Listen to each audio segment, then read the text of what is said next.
Hello दोस्तों, नमस्कार। मैं हूँ रेखा उपाध्याय हैं वंदना मिश्रा। आज हम दोनों बहन मिलकर एक बहुत प्यारा सोहर गीत सुनाने जा रहे हैं और सबको अच्छा लगेगा तो कमेंट में जरूर बताना। बोलिया पिया बोला जाऊ मोला मानऊ जाऊ बोले मानऊ पिया हमारे तिलरिया का साध तिलरिया ले आवो तिलरिया ले आवो पिया हमारे तिलरिया का साध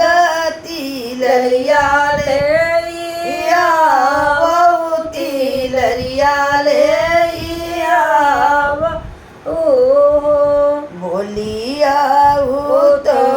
तारा बोलियो बोलाई नाही जानियो बोलाई नाही जानियो दाना तू तायु कारी कोइलिया तिलरिया नाही सो है तिलरिया नाही सो है मोरे पीछे पड़हु नाग्र के करा बेग चलाया बहु बेग चलिया बहु करा जनना कड़िया पना बहु नैहर पहुँचा बहु नैहर पहुँचा बहु एक बना गईले दूसर बनाया वरऊ तीसर बना हो बहिनी उमरी घुमरी आवई पीरत बहिनी उमरी घुमरी आव पीरत जियरा व्याकुलत जियरा व्याकुल हो एक बड़ा धरली हो सरवा दूसर धरवा जमा दूसर घोड़ा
रोचन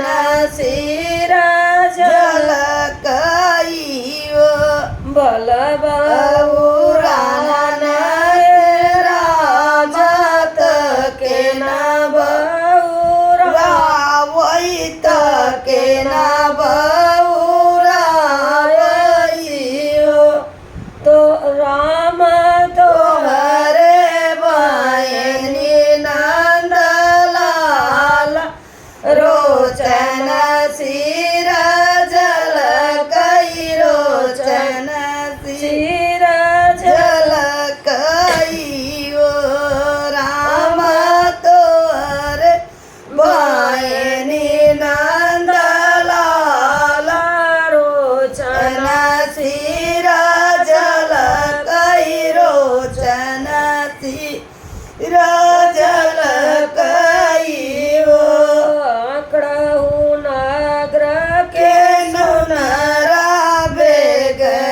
चलाया बहु बेलगी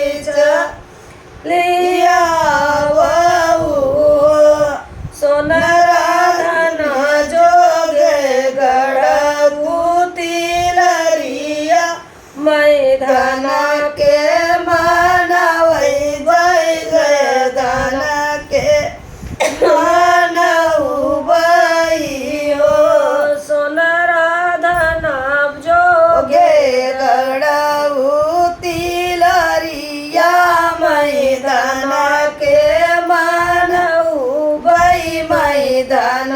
के मनऊ बइयो आंकड़हु नागर के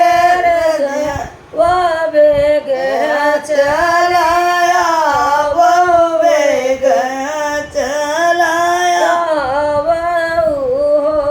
रंगर धन जोगे रंगऊ चुनरिया मैं धन के मनऊ बई मैं धन के मनऊ बइयो दैने हाथ लिहले तिलरिया तबाए में चुनरी तबाए रंग चुनरी नियो बहिरी चढ़ी गए धन की आटरिया त धन के मना वही त धन के मना हो धन तोहरे तिलरिया कसा आद तिलरिया ले पहिरऊ तिलरिया तुम पहिरऊ तिलरी ता पैरे तोरी